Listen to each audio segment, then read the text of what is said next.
Hello, everyone. I'm so happy that you could make it to the West Coast book launch of Holding Demons in Small Jars. I'm so sad I can't make it out there, but I'm happy that CJ, my illustrator and best friend, is there. And I'm so happy that you guys have gathered there to really celebrate a book that is very special to both of us.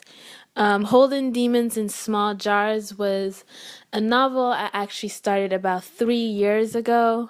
It went through so many different stages, and finally it landed and rested in the place that it is now. It's a short story in verse inspired by Sierra Leone, which is one of my countries of origin. I really wanted to talk about what happens to a community after war. I think so often it's easy to talk about the physical ramifications of war, and it's much harder for us to talk about the psychological effects. And so Holding Demons really follows the story of a detective. His name is Detective Alu, and he's trying to solve the murder of 3 boys in a neighborhood called the Bay. And so we follow him as he moves along this landscape, and we ultimately realize that the story is about the ways in which the lives of victims and the lives of perpetrators are very much tangled. It's not always easy to see who has been hurt and who is doing the hurting. So I really wanted to take some time to read 3 passages. I'm going to start with chapter 1. Chapter 1 really introduces us to Detective Alu and helps us get a picture, an image of this landscape. Chapter 1.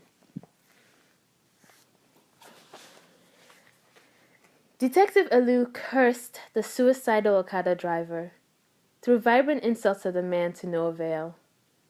Alu hated the small Okada bikes, his tall and lanky body too long for the small wearing machine perched uncomfortably behind the driver. But this was the quickest way to pass through the bustling streets of Diamante into the edge of the city where the bay loomed. The bay. A gluttonous vulture lingered, filled with the bodies of the forgotten, alive and the dead. Just an hour before, Alu had received a call from his boss, Police Chief Bergain Maxine. There had been a murder in the bay, a gruesome affair. The whir of the Okada drowned the sounds of the bustling city and Alu's curses. His body tensed at each turn, ready for the moment when he would slip and scrape the moving ground. A sharp turn left, a hapless banana seller bristling in anger in a cloud of smog. Another daring turn left, the detective hanging a little too close to the open gutters. Splash! A suspicious murky liquid sprayed from a disturbed puddle onto his iron khakis. They sped through the city of Diamante, past the new town alongside the decaying colonial houses. The motorcycle bounced up and down the hills Diamante was famous for, often alongside terrifying cliffs. As they made their way down to the bay, Detective Alu could see the brilliant blue of the Atlantic Ocean, lazily embracing the tired shore. Finally, they reached the muddy roads of the bay, the newest part of the city. The Okada stopped suddenly, jerking the detective out of his thoughts. The driver turned around with a glint in his eye, a little too content with the knowledge that despite the detective's protests and insults, they had arrived safely. "You okay, sir?" he asked. Detective Alu held his anger and thrust cash into the young man's hand. With a grunt and a whir, the Okada, seemingly at wit's end, was off, leaving only a puff of smoke and a dubious trail.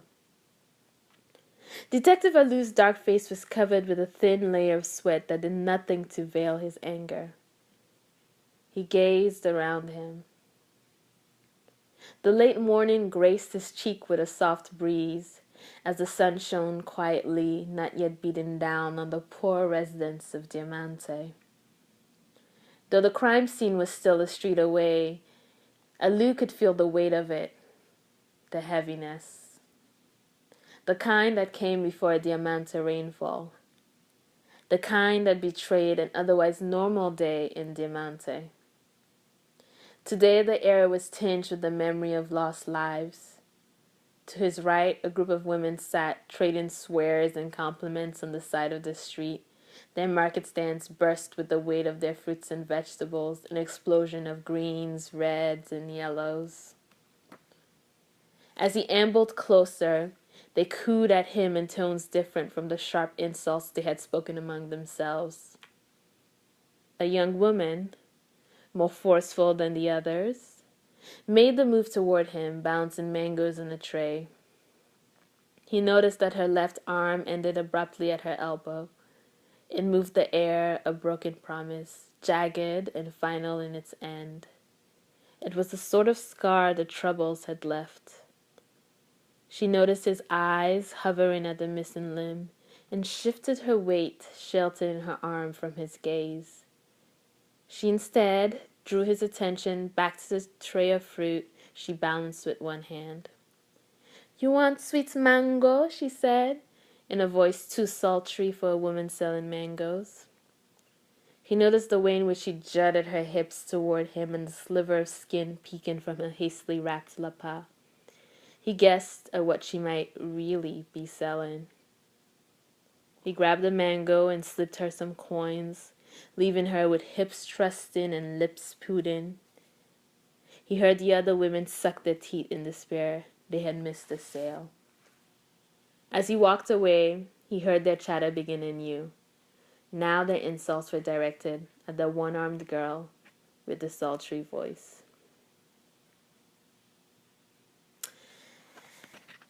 I am now going to move on to Chapter 7. In Chapter 7, we're once again with Detective Alu, and he is in a landscape where being a detective is very much about listening. It's very much about uncovering the clues slowly. And so he's very invested in getting to know his community. He's very invested in getting to know the residents specifically of the Bay. And in his mind, this is really the strategy to discovering who was responsible for the deaths of these three boys. And so in Chapter 7, he's encountering some mainstays of the community, and we get to find out a little bit about some folks other than himself. Chapter 7. For the next 2 weeks, Detective Alu came to the Bay every day. At first, it seemed the Bay had swallowed the stories of the three charred bodies and left nothing but quiet bones. A loyal silence hung over the Bay, refusing to speak about the events that transpired. On some days, he sat down with the old grandmother selling pepper mangoes. When she heard his voice, she called out for him to sit by her, said he reminded her of her sons. She claimed to be 110, but he suspected she was only 80.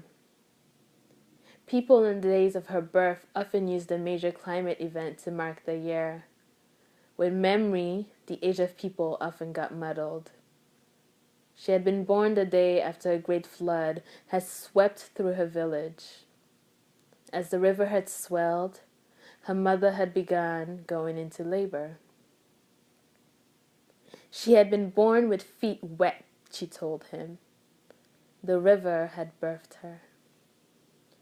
These days, she was almost blind, but she could still catch the hand of a thief and sniff false money from a distance. Her eyes had a slight gaze over them, like the mist of Bantunia's mountains. She had come up from upcountry during the Troubles. Her husband and 3 sons had been killed. Now she lived with her daughters and their families, She sold the mangoes to help out. She dreamed of a village up there in the mountains. She dreamed of going back there. But as the years passed, she was contented that one day the river would call her back. Detective Alu would sit back in these moments, listening to her tell tales of bush witches and carnivorous spirits living deep in the mountains. On other days, he sat down with Old Man Tam, listening to tales of heroes long dead.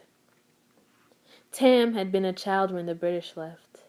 His parents had taken him to the Independence Parade. He had worn black shoes, a new pair his father bought with his soldier's small salary. How proud he had been that day, wearing his first pair of black shoes. Tam had always lived by the bay.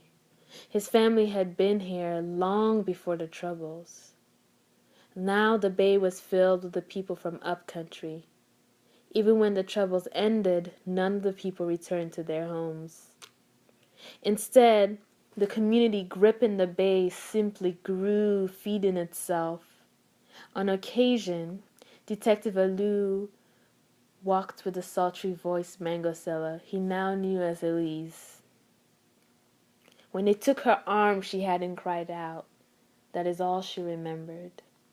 She was a child then. Her mother had lost both arms.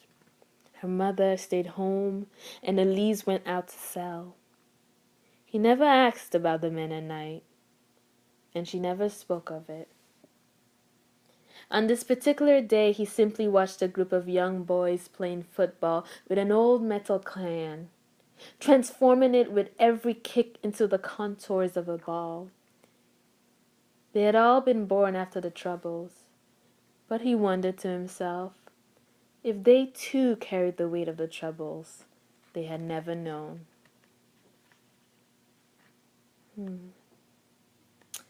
So that's chapter.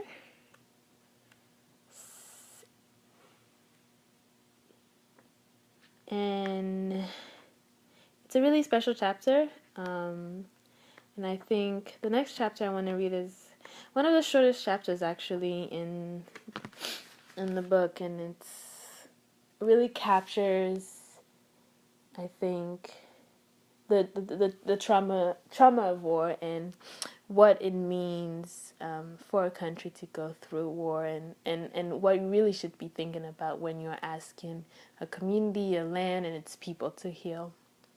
So, chapter 12.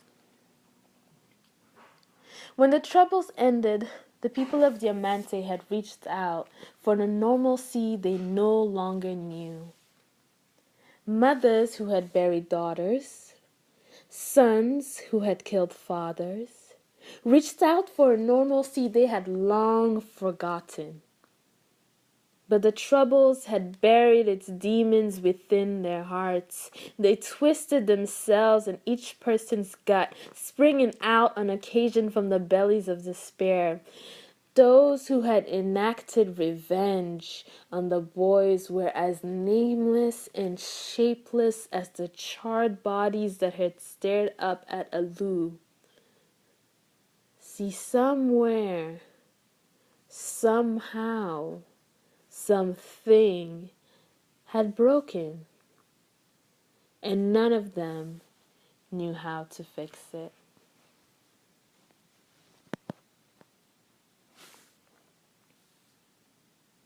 Thank you.